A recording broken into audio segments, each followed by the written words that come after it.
Today what we're going to do before the winter frosts come along is cut back this giant rhubarb.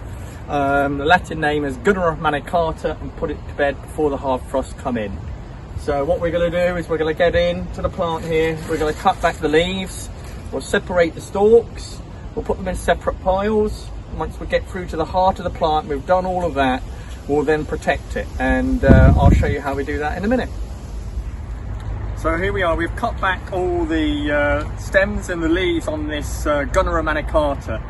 It's native to southeast Brazil, to an area called the Serra del Mar, and it always grows near very moist conditions, and the moister the condition, the bigger the leaves. And whilst we've been cutting back today, we've had some leaves around 7 foot across, 8 foot across, some inflorescences weighing sort of several kilos. And the bud here, I mean, that's one of the largest buds I think I've seen on a herbaceous plant.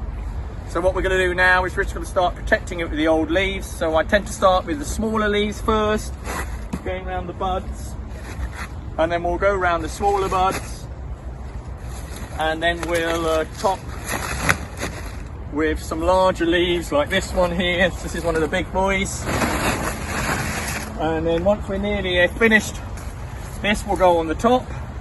And then we'll secure all the leaves with the stems, and that's the job done, and hopefully they'll be protected till spring next year.